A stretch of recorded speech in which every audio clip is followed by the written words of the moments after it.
के लिए मिलेगी तो भला किसको मिलेगी, क्योंकि पार्वती साक्षात प्रकृति की उन्हीं के अंश से निकली, वही पार्वती जगदम्बा ही है। आपस में बारात भी कन खुशी की करना शुरू कर दिया। चर्चा धीरे धीरे शिव जी के कान तक पहुंची, जिससे शादी होने वाला है वो सज धज करके पूजा करने के लिए निकली हुई है। जिस शिव जी तपस्या के वक्त साक्षात हुए थे, दोनों का एक दूसरे से आमना सामना हुआ, बातचीत हुआ, लेकिन जिज्ञासा प्रबल है, क्योंकि प्रेम में जो है वो नित्य नवीनता बढ़ती जाती है, उसमें लोग अघाता नहीं है। और शिव जी के प्रेम उत्पन्न हो गया है पार्वती के प्रति, पार्वती से उनका नेह लग गया है। अब ये भी जो है जो कनखिया के देखते हैं पार्वती जी को कि कितनी सुंदर लग रही है। जब देवताओं से सुने कि देखिए आपकी जो होने वाली है वो सज धज के निकल रही है अंबिका पूजन के लिए, तो इनको भी रहा नहीं गया। जबकि सब कुछ जानते हैं, फिर भी पार्वती भी आंखें झुका के जा रही है और सहेलियां उनको भी चिकोटी काट रही है। देखो देखो तुम्हारा होने वाला वर बैठा हुआ है।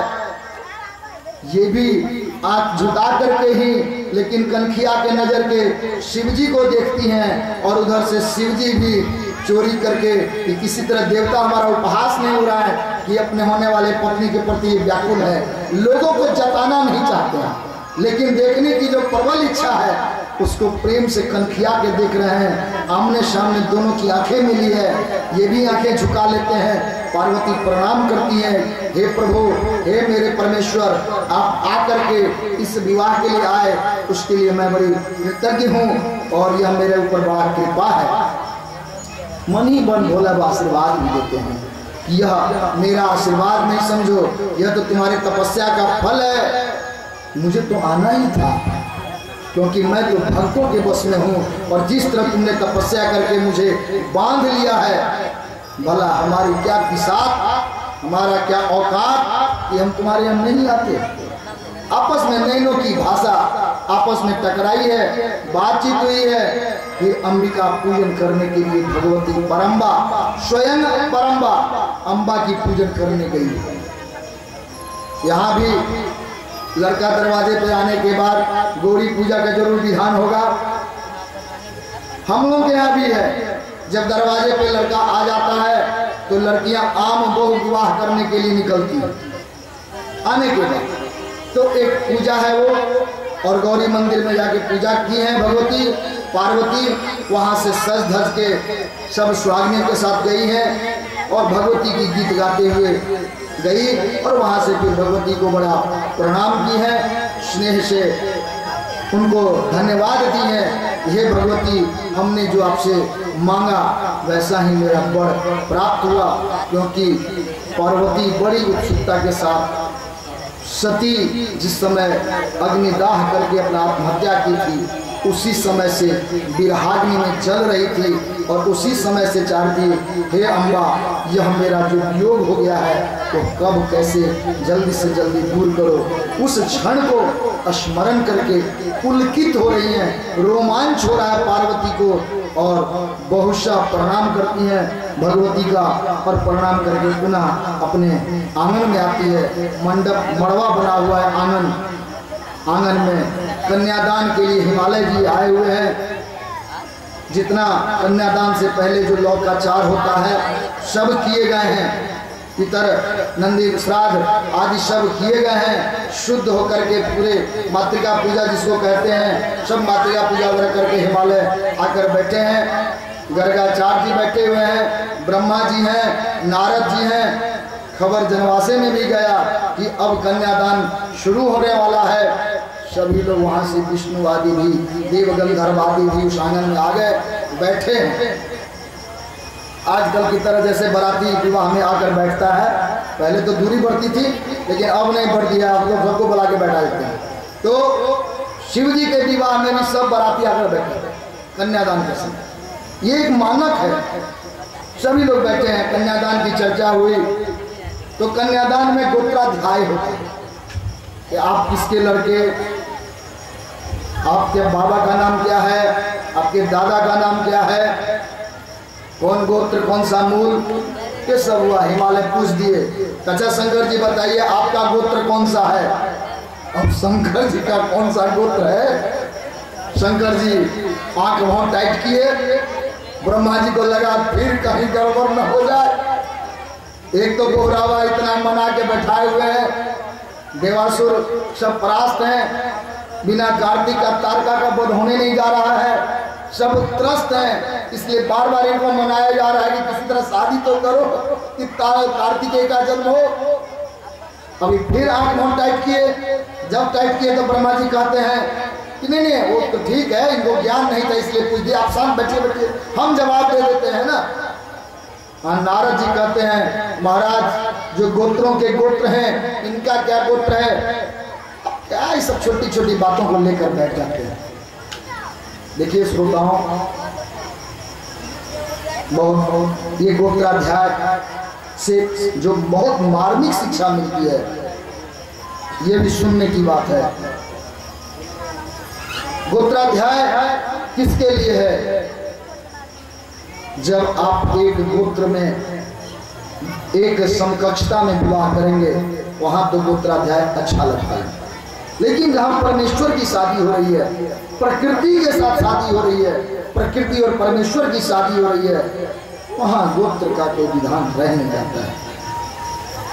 विवाह के लिए सामाजिक बंधन होना जरूरी है, लेकिन कभी कभी सामाजिक बंधन से उठकर भी विवाह होते हैं।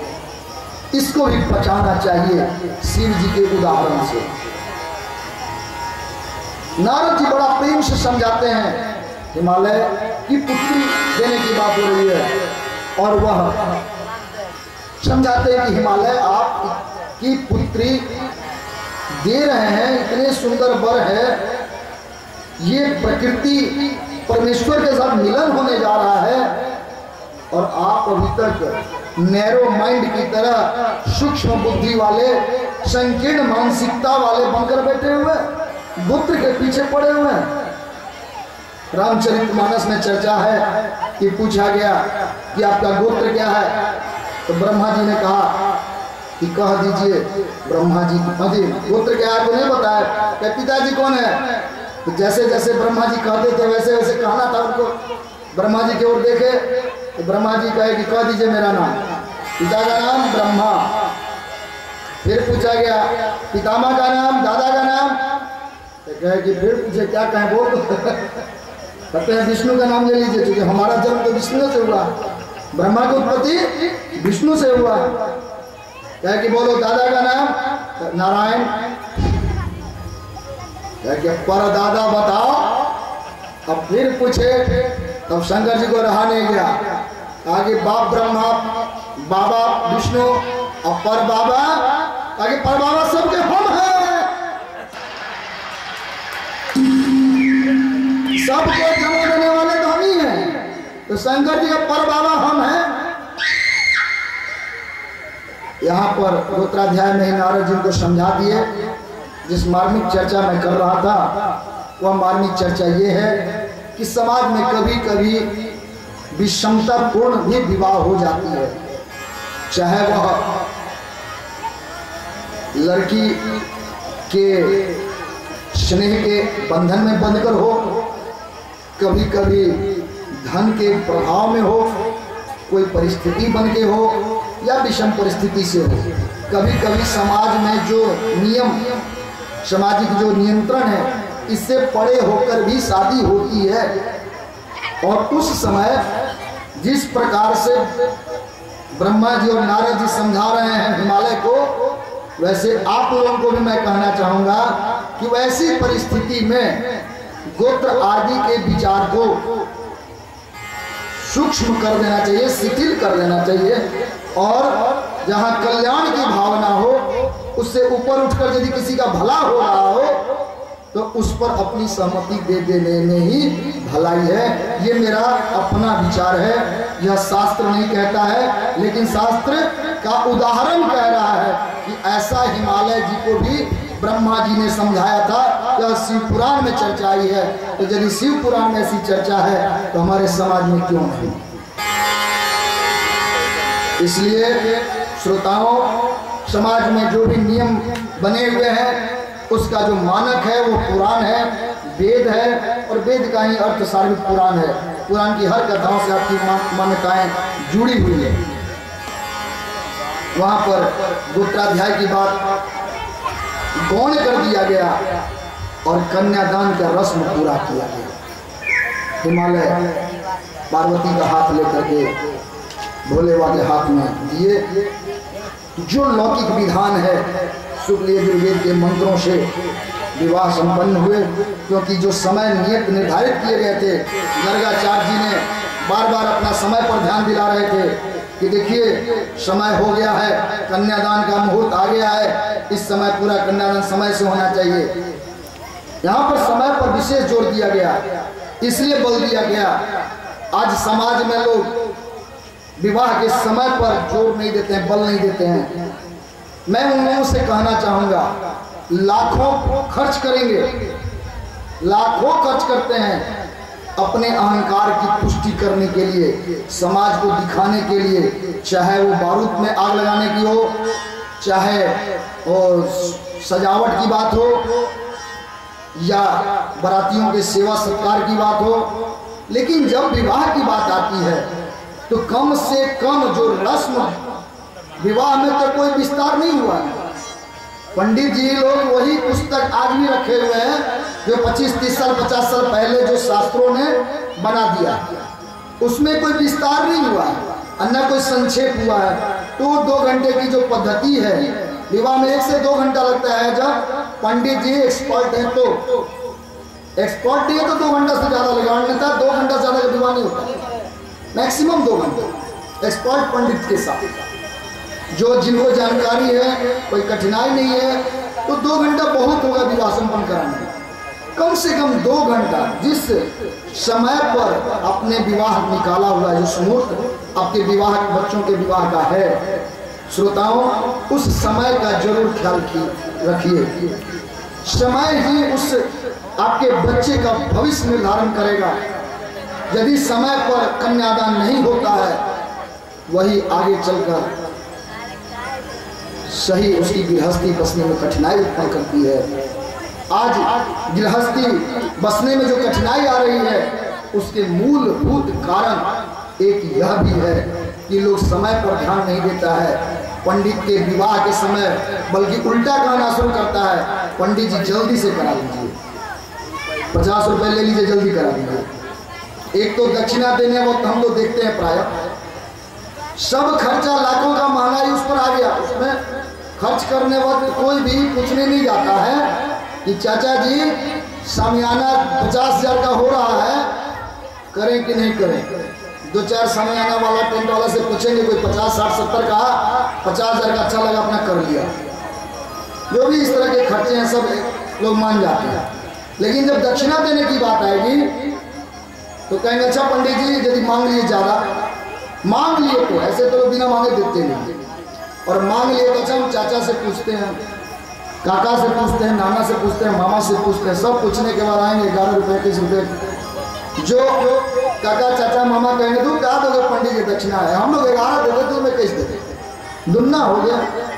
क्या समय परिवर्तन हो गया, उस पर कोई विचार नहीं। पंडित जी प्रसन्न हुए, उस पर कोई विचार नहीं। पंडित जी यदि मांग दिए जथा सकी तथा बजाओ में, पंडित जी पंडित जी आशीर्वाद क्या देंगे सो अंदाज लगा लीजिए। लाखों का आपका खर्च, जिस समय जो पंडित जी आपके उस कार्य को, मंगल कार्य को करवा रहे हैं, क्योंकि विवाह में विधि विधान के साथ ब्राह्मण का आशीर्वाद भी उतना ही महत्वपूर्ण है जितना उसके जीवन की गृहस्थी।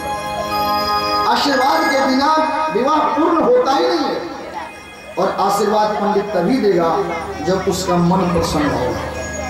तो मुंह से कहने से नहीं होगा। अखंड सौभाग्यवती भव, दक्षिणा 11 रुपए दीजिएगा, तो कितनों कहेगा अखंड सौभाग्यवती भव, पीछे मुड़ के कहेगा जल्दी है तो हर जो होगा सो होगा, फिर 11 के इसका इंतजाम कर लेना। नहीं, अरे आपका पुरोहित है, नहीं मुंह से कहेगा, आपको जितना बार कहेगा 11 के इस्तेमाल दीजिए, उस 7 बार कहेगा अखंड सौभाग्यवती भव, खूब तो और घर मस्ती बहो, दूधो नहाओ, पीतो फलो। दक्षिणा कितना दिया गया? भले है, खेड़ आएगा तुरंत ज्यादा हो गया, पूरे गृहस्थी बचते ही आपस में बात करेगा, ये फिर आएगा। अरे दक्षिणा देखा, लाखों रुपए खर्च कर का यार, और दक्षिणा वो है 11 कुछ रुपए दो। दक्षिणा में कंजूसी मत कीजिए। कितना लेंगे पंडित? ऐसे तो उनका जो बर्तन है वही बहुत छोटा है। जहाँ लाखों का खर्च है, कोई 1000 में दक्षिणा 200 वो देगा, 10,000 तो कोई देता नहीं। तो उतने में भी कमी नहीं कीजिए, और उनसे पूछ लीजिए, जो कहते हैं वो दे दीजिए। एक तो उनके मुंह से ज्यादा निकलने वाला नहीं, हमको जैसा लगता है। कोई पंडित आपको सामान्य से ज्यादा नहीं बोलेगा, और जो बोल दिया उसने में देने में कम से कम संकोच मत कीजिए, वो एक तरह से पाप है। एक तरफ पंडित को संतोषी होना चाहिए, असंतुष्टा द्विजा नष्टा।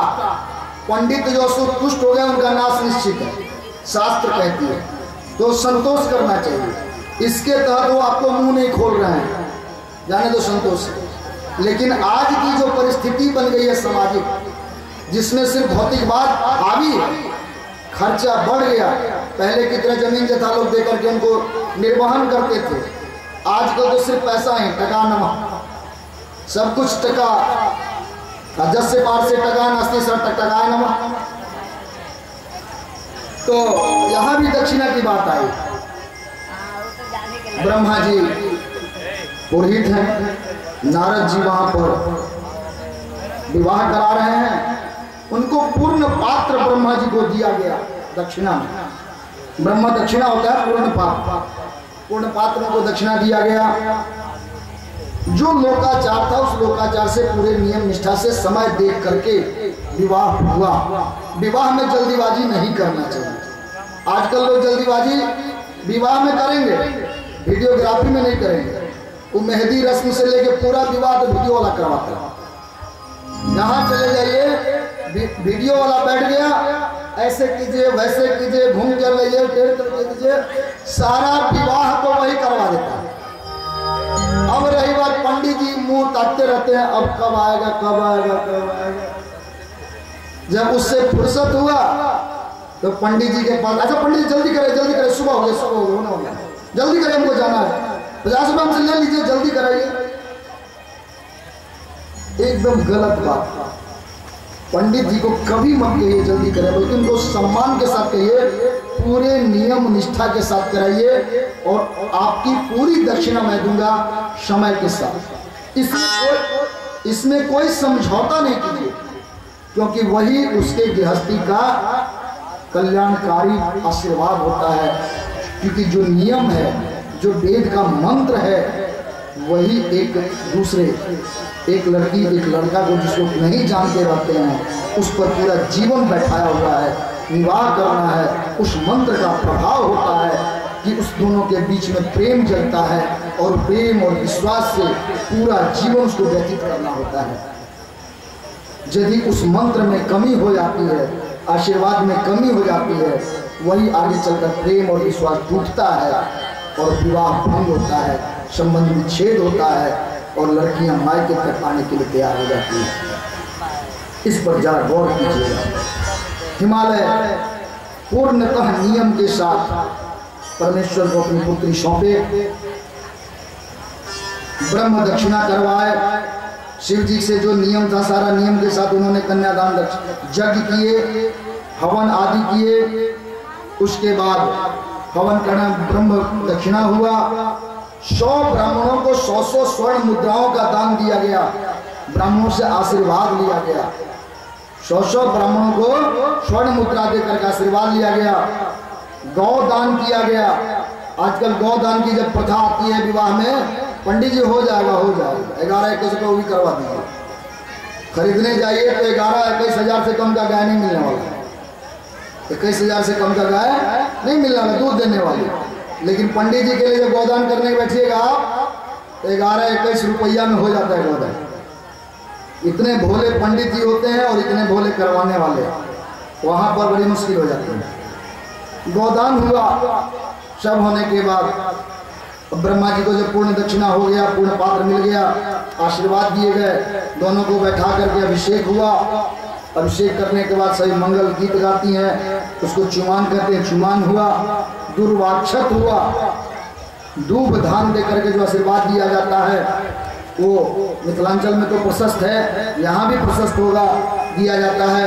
मंत्र पढ़े गए, आप ब्रह्मण ब्रह्मणो ब्रह्मवर्चसी जायताम, आ राष्ट्रीय राजन सुरकभ्यो महारथो जायताम, दोग्धी धेनु ऊढ़ा अनडवास नास सप्ति पुरंद्र जिष्णु यथेष्टा सभयो युवा यजमानस निकामे निकामे पर्जन्या वर्गतो फलवत्तो पच्यताम, मंत्रार्था सफला संतो पूर्णा संतो मनोरथा, शत्रुनाम बुद्धिनाशोस्तु मित्रणाम उद्यस्तवः। मंत्र पढ़ के आशीर्वाद दिया गया और आशीर्वाद देने के बाद अब शिव जी का शयन गृह बड़ा सुंदर सजाया गया है। इधर हिमालय जी कन्यादान करके जब फुर्सत हो गया, बारातियों को खिलाने पिलाने में लग गए। अब खाने पीने वाले तो कैसे हैं पता ही है, कोई खा रहा है तो बस खाते जा रहा है, सब गणे सब है, कोई नहीं खा रहा है तो नहीं खा रहा है, तो सब तरह का है। और वहां पर हिमालय स्वयं बारात के स्वागत में लगे हुए हैं। भोजन हो गया, जनवासिनियों को रहने का व्यवस्था किया गया। इधर शिव जी क्या सुमंगली एक विध होता है, सो कराया गया, पार्वती के साथ शयन गृह में भेजा गया। सुबह मंगलाचार पूर्वक इनको उठाया गया, पूरा तैयार हुए और मिलने के लिए जनवासी में गए। इस प्रकार से विवाह संपन्न हुआ। विवाह के बाद चतुर्थी कर्म हुआ। चतुर्थी कर्म होने के बाद सप्तर्षि ऋषि लोग अब हिमालय को कहे कि अब तो बहुत दिन हो गया, हम लोग को विदा कीजिए। चतुर्थी संपन्न हो गया। इससे पता चलता है कि पहले बाराती कुछ दिन रहा करता था वहाँ हिमालय के, हम रहे बाराती। फिर चतुर्थी कर्म संपन्न होने के बाद सप्तर्षि लोग के अनुरोध पर बारातियों की विदा करने की बात आई। और मैना जब सुनी कि अब हमारी बेटी जाएगी, बड़ी दुखी हुई है, तो बारातियों को जनवासे से आगे बढ़ा दिया जाता है। यहाँ पर स्पष्ट है, मिथिलांचल का जो नियम है वो इसी के आधार पर टिका हुआ है। मिथिलांचल में क्या होता है कि शादी होकर लड़का रह जाता है और बाराती वापस चले आते हैं। तो वो मिथिलांचल का नियम शिव जी के विवाह में हुआ है। शिव जी के विवाह के आधार पर मिथिलांचल का वो नियम है। तो बारातियों को विदा किया गया। हिमालय को जो बन पड़ा सब उनको विदाई हुआ, रत्न आदि से विदाई हुए। विदाई करने के बाद शिव जी वहीं रह जाते हैं। फिर कुछ दिन व्यतीत होता है तो अब शिव जी को भी कैलाश जाने की तैयारी करनी पड़ी। और जब मैना सुनी कि हमारी पार्वती जाएगी, सुनकर ही ही मूर्छित हो गई। एक माँ का जो हाल है बेटी को विदा करने में, मैना का है, तो मैना मूर्छित हो गई। फिर उनको लोग जल वगैरह छीट करके मूर्छित से होश में लाए। सब उनकी जो सहेलियां थी समझाती हैं कि यह प्रकृति का नियम है, बेटी तो कभी भी अपने दरवाजे पर रहती नहीं है, उनको जाना ही है, जाने में ही मंगल है। फिर समझाने के बाद शंकर जी की भी तैयारी होती है और पार्वती और शंकर अब विदा होने जा रहे हैं। विदा होने के कारण बार बार गले लपट के रो रही है पार्वती। पार्वती की विदाई हो रही है। इतने देर तो बाराती में बड़े आनंद आ रहा था, लेकिन मुझे लगता है कि सबसे ज़्यादा दुखद घड़ी किसी लड़की की विदाई की होती है।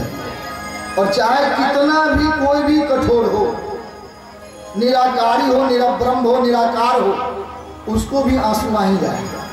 पता नहीं ऐसा माहौल बन जाता है, उस माहौल में कोई बिना रोए नहीं रहता।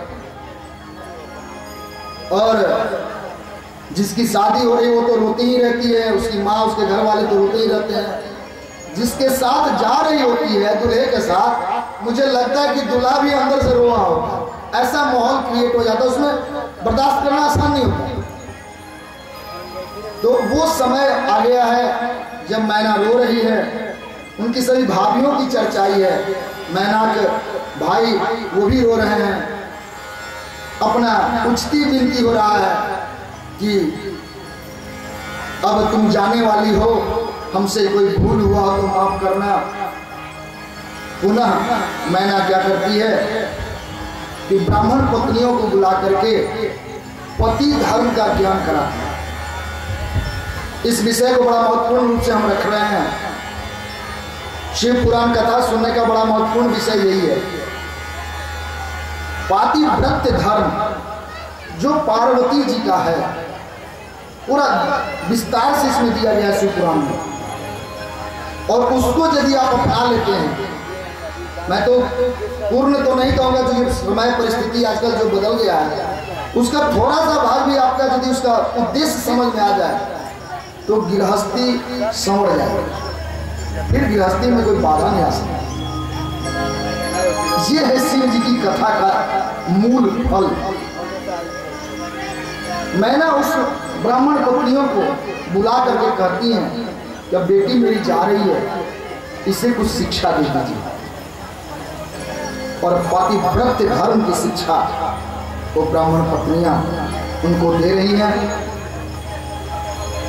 उसमें उन्हें कह रही हैं कि देखो, सबसे महत्वपूर्ण जो यज्ञ होता है वो गृहस्थी का यज्ञ है।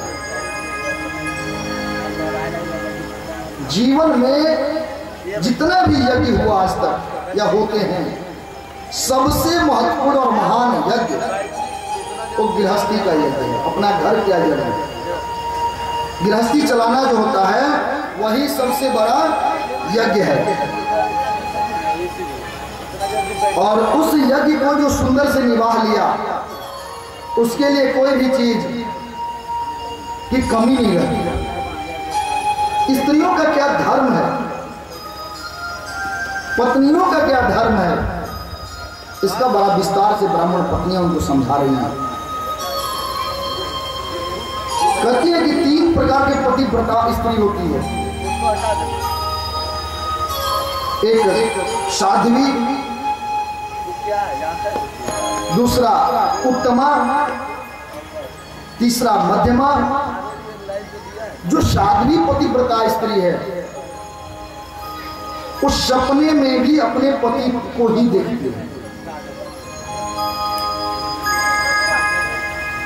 अर्थात जगह में तो देखती ही है, जगते में तो प्रेम करती ही अपने पति से, लेकिन सपने में भी जो दूसरे पुरुष को नहीं सोचती हो, सपने में भी जो दूसरे के बारे में नहीं ख्याल करती है, वो हुआ उत्तमा पतिव्रता साध्वी कहेंगे। दूसरे प्रकार की पतिव्रता की चर्चा है, वो है मध्यमा। मध्यमा पतिव्रता वो है जो अपने गृहस्थी में तो अपने पति को भगवान के स्वरूप परमेश्वर के समान मान करके यज्ञ संपन्न कर रही है, जीवन जी रही है, लेकिन सोचती है कि यदि कोई दूसरा भी पति मेरा इससे बढ़िया पति होता। सपना देखती है, कल्पना करती है कि इससे बढ़िया मेरा पति पैसे वाला होता, सुंदर होता, बड़का परिवार वाला होता, प्रतिष्ठा वाला होता। इस तरह की जो कल्पना करती है, जो सोचती है, वैसी पत्नी मध्यमा पतिव्रता धर्म को पालन करने वाली होती है। और तीसरी है अधमा कहिए, निकृष्टा कहिए, जो जिसके साथ विवाह हो गया उसके साथ धर्म निर्वाह कर रही है, लेकिन सोचती है, चाहती है कि कोई दूसरा भी मेरे साथ रहे। ये हो गया निकृष्टा पतिव्रता। पति के साथ अपना धर्म निर्वाह कर रही है, अपना जीवन जीने का तरीका पति के साथ है, लेकिन हंसना बोलना आनंद लेना किसी दूसरे पुरुष के साथ जो करे वो हो गई निकृष्टा। और एक पतिव्रता की चर्चा आई है जो अति निकृष्टा में आती है। पतिव्रता वो भी कहलाएगी, लेकिन वो हुआ अति निकृष्टा। वो क्या है कि जब मौका मिले तब परपुरुष के साथ चले जाएं, अन्यथा जब तक है तब तक मेरे पति ही मेरे देवता हैं। वो हुआ अति निकृष्टा पतिव्रता धर्म। तो मुख्य 3 ऐसे 4 पतिव्रता धर्म की चर्चा इसमें आई है। तो ब्राह्मण पत्नियां कहती हैं कि जो पतिव्रता स्त्री होती है वास्तव में सबके लिए पूज्य है। पतिव्रता स्त्री का जो महानता इस पुराण में है शायद ही कहीं हमको मिलेगा। सबके लिए पूज्य है। इतना ही नहीं कहते कि जो पतिव्रत धारण की है उसको देखने मात्र से देवी देवता शुद्ध हो जाते हैं, पवित्र हो जाते हैं। एक कथा मैं छोटा सा है सुना देता हूं बीच में, क्योंकि पतिव्रत धर्म चल रहा है। भागीरथी जब तपस्या कर रहे थे गंगा जी को पृथ्वी पर लाने का, तो गंगा जी प्रसन्न हुई और कहती मेरे 3 शर्त हैं, तब मैं पृथ्वी पर चलूंगी। पहला शर्त यह है कि मैं जो चलूंगी पृथ्वी पर तो जितने सारे पापी हैं मेरे अंदर आकर के अपने पाप को धोएंगे, मुझे शुद्ध कौन करेगा? मेरी पवित्रता जो नष्ट होगी उसको पवित्र कौन बनाएगा? पहला शर्त, इसका जवाब दो, फिर सोचते हैं। दूसरा शर्त, मैं जो आऊंगी आकाश से तो मुझे रोकेगा कौन? मुझे धारण करेगा नहीं तो मैं पाताल में चली जाऊंगी, मेरे बेग को कौन रोकेगा?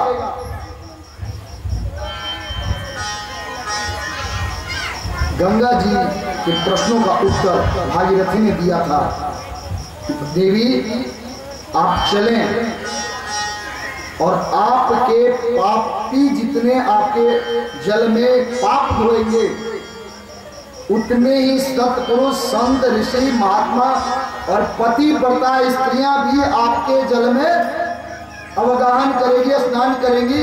उससे जो पुण्य प्राप्त होगा उससे आपका पाप कटित हो जाएगा। श्रोताओं, पतिव्रता को इतनी गंगा के समान कहा गया है। जिस प्रकार गंगा के स्पर्श मात्र से, दर्शन मात्र से ही व्यक्ति शुद्ध हो जाता है, पतिव्रता स्त्रियों के दर्शन मात्र से व्यक्ति पवित्र हो जाता है। भागीरथी ने तो कहा कि चलिए आपके लिए तो मैं शिव जी को मनाता हूँ जिससे पाताल नहीं जाए, और पुण्यात्माओं संतों के लिए, संतों के पवित्रता से आपकी पवित्रता बनी रहेगी। चाहे जितने पापी पाप धोएंगे उतने पुण्यात्मा आपके अंदर पुण्य का अर्जन करेंगे। इससे ये भी पता चलता है कि इस देश में भी पापियों की संख्या कम है, पुण्यात्माओं की संख्या ज्यादा है। पर वास्तव में देखिए ना, झूठ का कितना देर साम्राज्य चलेगा। आप एक दिन सोच के देखिए, मुझे आज सिर्फ झूठ का झूठ बोलना, बस सोच के देखिए कि मैं आज सिर्फ झूठ बोलूंगा, कभी ना कहीं आपसे झूठ नहीं बोला जाएगा, सत्य पर आ जाएगा। और सच बोलने का सोच लीजिए तो कई वर्षों तक आप सच बोल पाएंगे, लेकिन झूठ 2 से 3 दिन में आप थक जाएंगे, झूठ बोला नहीं बोल पाएंगे। एक उदाहरण मैं आपके साथ दे रहा हूं, फिर पतिव्रत धर्म को ले चलते हैं। एक बार एक लड़का इसी तरह पूछ दिया, मेरे मित्रों मैं तुमसे 4 सवाल पूछता हूं, तुम यदि सबका गलत जवाब दे दिए तो तुम्हें 500 रुपए का जो इनाम मिलेगा। मित्र दोस्त कहा कि अरे 4 झूठ बोलने में क्या, गलत जवाब देने में क्या लगा है, तो सही जवाब देने में मान लो नहीं आएगा, लेकिन गलत जवाब तो दे ही सकते हैं ना। 4 प्रश्न उसने पूछा, 4, और चारों के गलत जवाब देने थे। श्रोताओं के पास में वो 4 सवाल रखता हूं, और माइक में देना चाहूंगा श्रोताओं के बीच में एक जवाब, मुझे आप लोग माइक के माध्यम से सबको देंगे। एक तो माइक बढ़ा दीजिए, 2 मिनट का है, इसको पहले नहीं ले, ज्ञान की बातें हैं ये।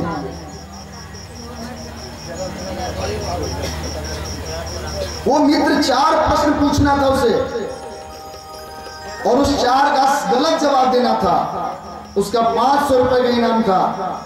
आपको भी जवाब देना है, आपको भी इनाम मिलेगा, भले 500 रुपए का नहीं मिले, मिलेगा जरूर। दे दिए, अरे बीच में दे दीजिए ना, ऐसे कोई। पहला प्रश्न, मित्र तुम अपना नाम बताओ। सबने अपना अपना नाम, सबको मालूम है नाम, सब अपना नाम, कोई नहीं बताया। सबका नाम पूछा गया, कोई भी अपना नाम बताएगा इसमें? नहीं बताएगा। जो माइक लिए अपना नाम बता सकते हैं क्या? माइक किनके पास है? आपका नाम क्या है? आप लोग बताएं सही है कि गलत है? गलत है? सही है। आप में ही दो फोड़ हो गया, कहते हैं सही है। यार गलत नाम बताना, 4 गलत उत्तर देना है। दूसरा प्रश्न, आपका गांव कौन सा है?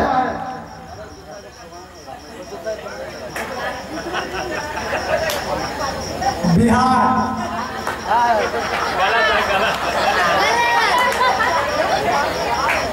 आप कहां बैठे हुए हैं? ये भी सही जवाब। उत्तर देने थे गलत, उत्तर क्या मिला मुझे? सही मिला। आप लोग सहमत हैं कि कोई झूठ बोल सकता है लगातार? कौन है जो 4 गलत जवाब मुझे देगा? हाथ खड़े करें। चलिए आप माइक लीजिए।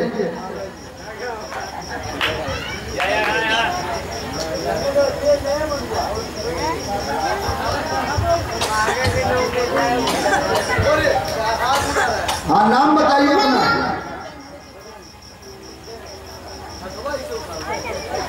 क्या नाम है?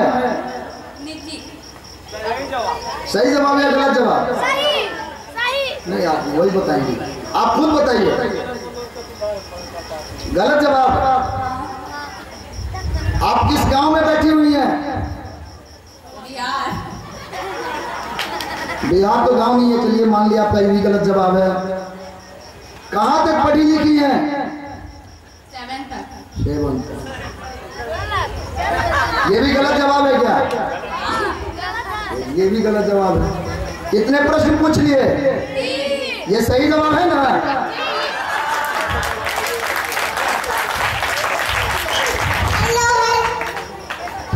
ये सही जवाब था या नहीं? अभिप्राय मेरा स्पष्ट है। मैंने परीक्षा उदाहरण देकर दिखा दिया।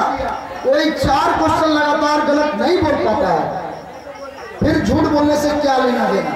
क्यों नहीं सच बोलेंगे?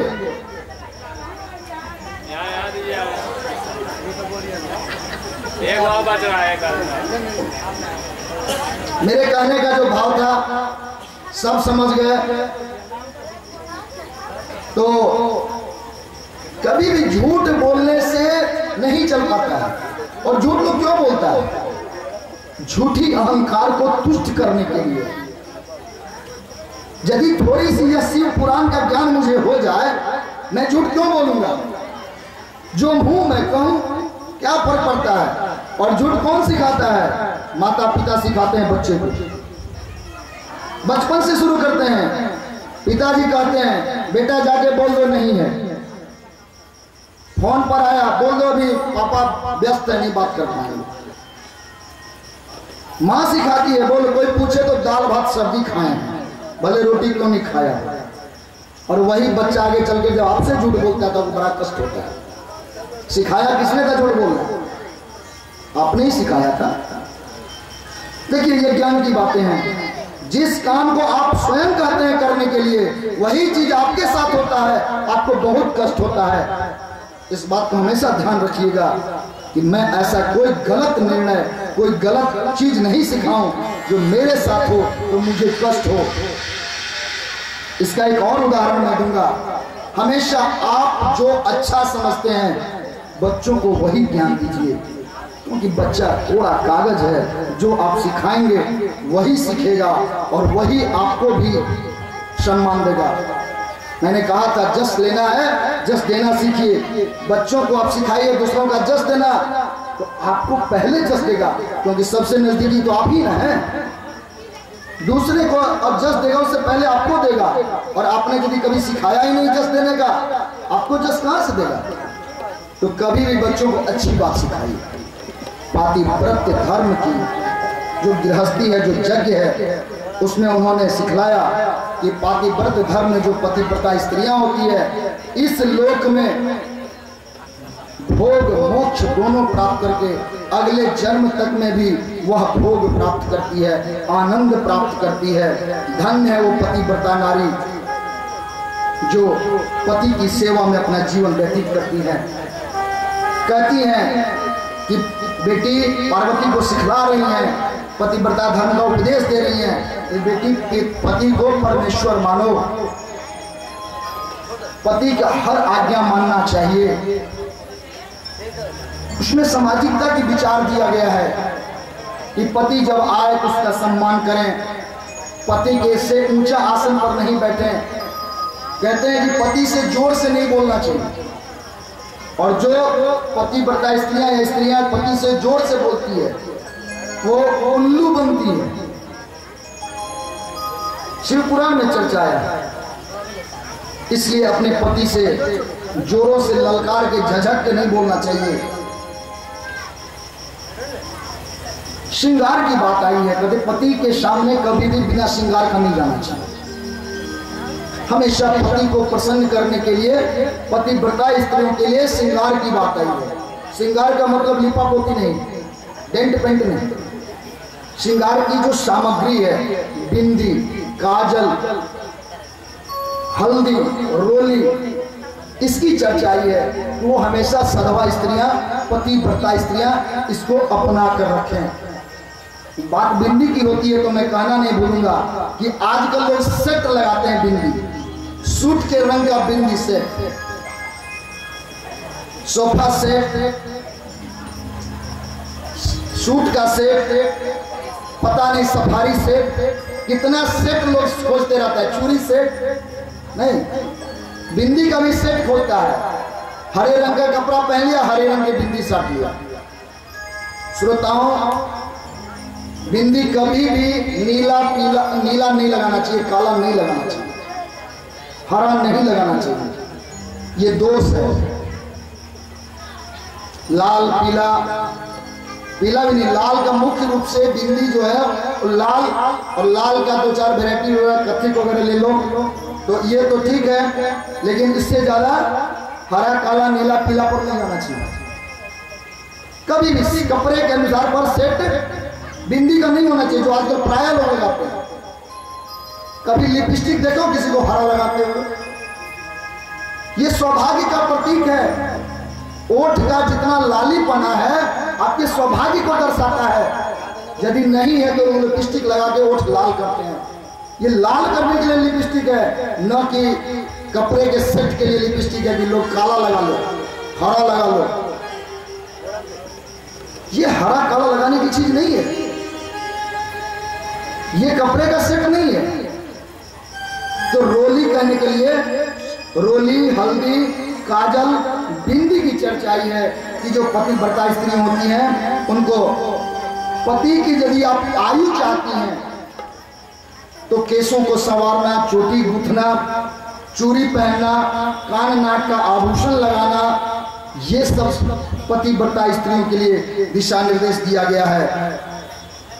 कहती है कि लक्ष्मी, अनुसुईया, स्वधा, संज्ञा, सुमति, श्रद्धा, मेना और स्वाहा, ये सारी बहुत सारी सधवा स्त्रियां हैं जिसको सती का संज्ञा मिला है, पतिव्रता स्त्रियों का संज्ञा मिला है, जिसके रूप दर्शन मात्र से ब्रह्मा, विष्णु आदि भी गौरवान्वित हो गए।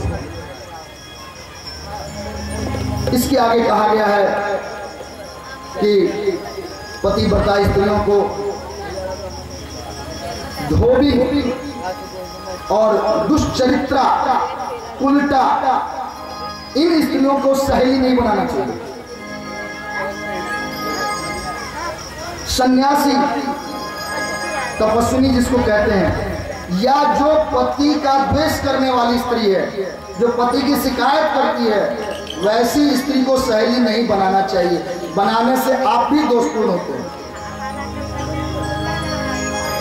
रहने की चर्चा है, अकेली स्त्री खड़ी नहीं रहे, हमेशा स्नान करने में वस्त्र पहन के स्नान करें, बिना वस्त्र उतार कर बिल्कुल स्नान नहीं करना चाहिए, इसकी चर्चा है। कहते हैं कि जो सधवा स्त्री है उसको झाड़ू पर नहीं बैठना चाहिए, उस उखल पर नहीं बैठना चाहिए, मुसल पर नहीं बैठना चाहिए, चौखट के नीचे नहीं बैठना चाहिए। इससे आयु का, पति का आयु कम होता है, आयु क्षीण होता है। इसके आगे कहते हैं पति की आज्ञा के बिना पतिव्रता स्त्रियों को कभी उपवास व्रत नहीं करना चाहिए, जो प्रायः करती हैं सब। बिना पति के आज्ञा के जो उपवास और व्रत यज्ञ स्त्रियां करती हैं वो तो सफल तो नहीं होता है। वह उसी प्रकार है जैसे आग में घी डालना, घी जलकर राख हो गया, उसी तरह आपका किया गया व्रत जल जाता है, उससे कुछ मिलना नहीं, बल्कि उल्टा नरक के आप भागी होते हैं। पति को कभी क्रोध पूर्वक उत्तर नहीं देना चाहिए। पति को छोड़कर कभी एकांत में विचरण नहीं करना चाहिए। किसी भी तीर्थ स्थल पर पति को बिना नहीं जाना चाहिए। पति को अपना आजकल के फैशन में जो तुम कहने की प्रथा है, इससे बचना चाहिए। पति परमेश्वर है और परमेश्वर कभी तुम या तू शब्द का प्रयोग आप पतिव्रता स्त्रियों के लिए कष्टदायक होता है। और जो पति को तू या तुम कहती है वह गूंगी होती है, ऐसा इसमें विधान दिया गया। कहते हैं कि जो पतिहीन है, पतिव्रता स्त्री जितनी पवित्र होती है उतनी ही पतिहीन अपवित्र होती है। इसलिए उस अपवित्रता से बचना चाहिए। सूर्य, चंद्र, वायु भी पतिव्रता स्त्री के स्पर्श दर्शन से पवित्र होते हैं। पतियों के लिए भी कुछ इसमें चर्चा की गई कि पत्नी का दूसरा नाम भारजा कहा जाता है, और भार्या जो होती है वो गृहस्थी की मूल होती है, जड़। सुख का मूल वही भारजा होती है, धर्म प्राप्ति की मूल वह भारजा होती है। जिसको भार्या नहीं है, पत्नी नहीं है, वह तो ना अतिथि यज्ञ कर सकता है, न पितृ यज्ञ कर सकता है, न यज्ञ कर सकता है। तो तीनों यज्ञ करने के लिए पत्नी का होना अनिवार्य है।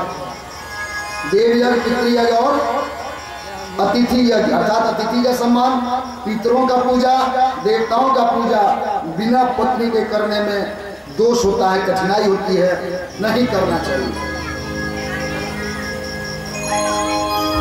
आगे कहते हैं कि पति यदि प्रणव है, प्रणव मतलब ओंकार, जिसकी चर्चा मैं बराबर करता हूँ इस शिव पुराण में। प्रणव मतलब ओंकार। कहते हैं यदि पति प्रणव है तो पतिव्रता स्त्री जो नारी है वो वेद की ऋचा कही गई है।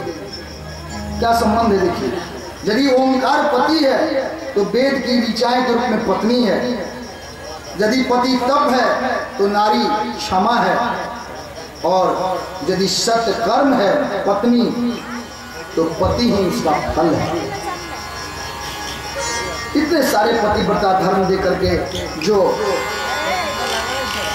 ब्राह्मण पत्नी थी पार्वती को समझा रही है और पूरा ज्ञान दी है, पातिव्रत्य धर्म का ज्ञान दे करके मैना के पास आई है और कहती है कि मैंने इस पुत्री को पूरा पातिव्रत्य धर्म का ज्ञान दे दिया है। उसके बाद पार्वती जी शंकर जी के साथ कैलाश की ओर प्रस्थान कर रहे हैं, और प्रस्थान करने के इस क्रम में कुछ हो विवाह के बाद दोनों आदमी एक साथ, उसके लिए कोई अलग से गाड़ी नहीं मंगाई गई। भोले बाबा उसी बैल पर बैठे हैं, पार्वती जी स्वयं भोले बाबा विराजमान हैं और अपने कैलाश की ओर दोनों आदमी प्रस्थान कर रहे हैं। हम लोग भी चलेंगे कैलाश पर, उसके पहले थोड़ा सा मानसिक भजन, मन से कैलाश चले उसके लिए थोड़ा एक भजन सुन लेते हैं, फिर आगे की ओर कथा से पढ़ेंगे।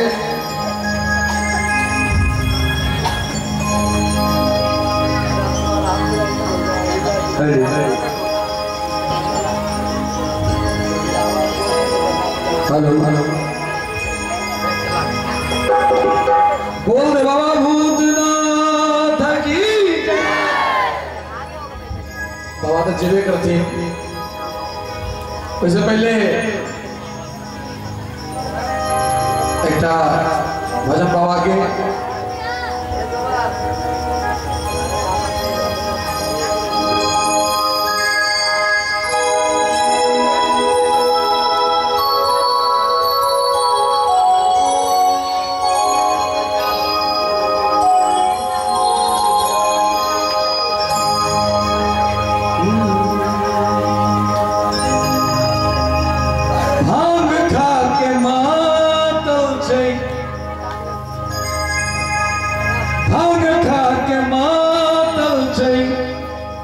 भोला बुढ़ारी में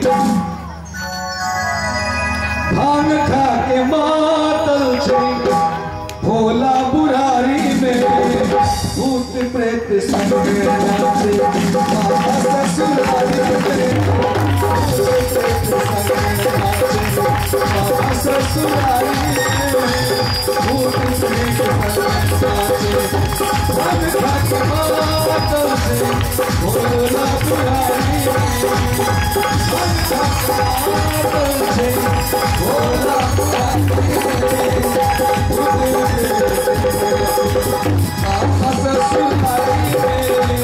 बाबा ससुरारी में भूत प्रेत संग नाचे